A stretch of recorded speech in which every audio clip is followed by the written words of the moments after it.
Welcome back to Cars of Sweden Live, and today we're going to be taking a look at the Mercedes-Benz AMG G63, or better known as the G-wagen.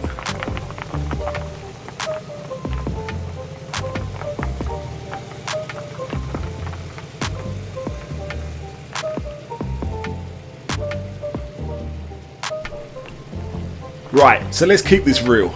Everybody needs a G-wagen in their life, so here comes a few car facts.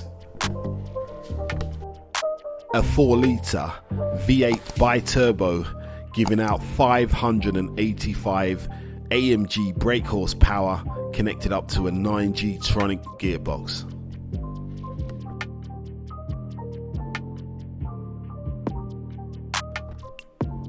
.22-inch AMG alloys.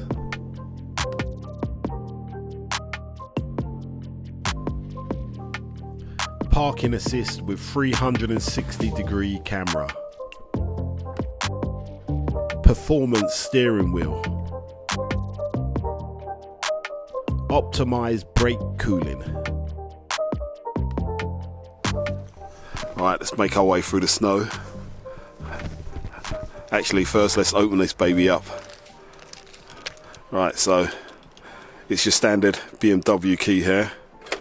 Keyless. Right, let's put them away because we definitely don't want to put any scratches on this beautiful paintwork. Okay, and this is what we are greeted with. Very nice.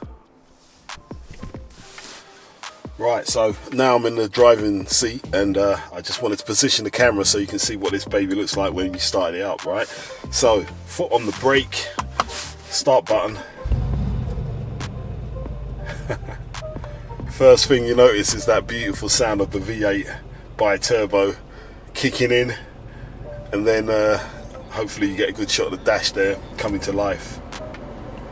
Everything you would expect in top of the range Mercedes is in here, and some more actually, because you've got this big sort of virtual wide screen here.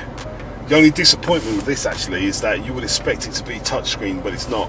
So everything has to be operated through the scroll thing here on that you find on most Mercedes.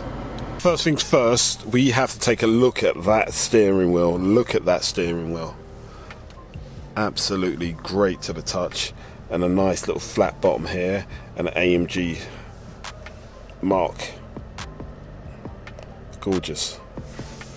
Right, I'm not even sure if we're in focus there. Let's try and get everything in focus. Really gorgeous. If we look at the screen here, it's giving you the information that you would expect. It's got like a little boost reader there as well. I'm not sure if we got that in focus there. Let's try and get a bit closer. Really nice display there. Your rev counter, and also fuel gauge, and also like a G meter there as well. Right, all the usual connectivity here you would expect from a Mercedes, a high-end one, and it's got this little gauge there as well, that this touch sensitive little button there that runs you through all your menus there, as you can see. Very nice.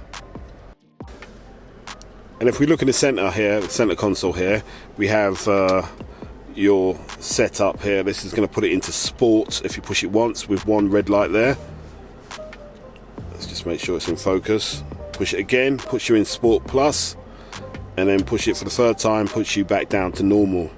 Now, this car, as you can see, there's no gear stick in the center here, but you'll be familiar with that with a lot of Mercedes. But when you want to put this into manual mode, you would push that button there, and then it allows you to go up and down using the paddles. Plus everything you would expect from here. It's got your Burmeister stereo system. You see speakers all around this car, all over the place. One up there as well.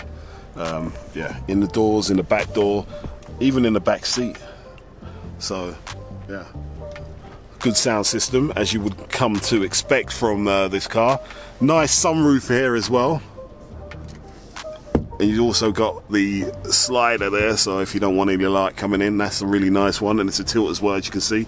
This car is tilted open at the moment. Very nice. Right, what else have we got in there? Storage. Nice storage going on there. Get a couple of cups in there. I think you can put your key somewhere here to keep it charged, because it is a keyless car. And also a nice little compartment there as well, which doubles up as a very comfortable armrest. Right, so if we look at the back of the car, open up the back, it's a door, of course. It's not a hatch, because it's got that big wheel on the back of it as well, so you'd never be able to lift that wheel up if it was a hatch. So it's a swung door. Going back to its military roots, because don't forget, back in the 70s this car was initially a military vehicle. But plenty of space in here if you consider height as a necessity. It's deep enough, and I guess it's pretty much familiar to most G-wagons over the years. And if we talk about these seats, they're absolutely gorgeous. I mean, really nice sort of bolstered here, really soft, gorgeous leather here, perforated as well. And these seats are heated and cooled as well, so yeah, it's gonna keep you just right in all temperatures. And under the bonnet we have that 4-litre V8 bi-turbo, which we've grown to be accustomed with all of the high-powered AMG cars. Also, we have quad exhausts on this vehicle, but they're not in the place where you would usually expect them, because don't forget, we've got that back door there, so you'll find them on each side. Really nice.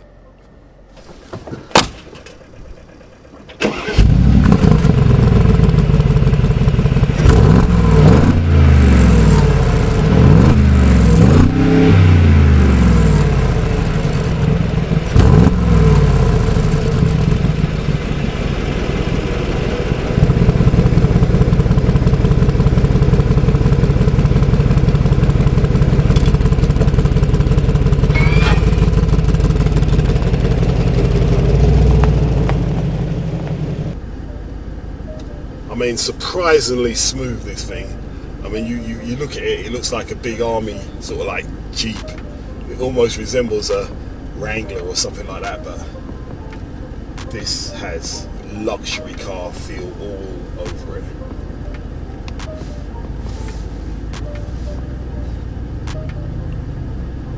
Just drive really slowly there, so it's no problem getting over all of that snow.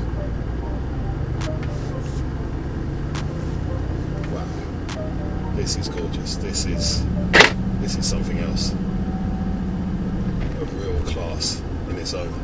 And don't forget, it's for sale as well. So if you're in the market to spend all your hard-earned on a Jeep, very highest end Jeep, then the link to this car is in the description, like everything else. Okay. So, hope you enjoyed the show. I've enjoyed this one, and don't forget, tune in next week for some more Cars of Sweden Live.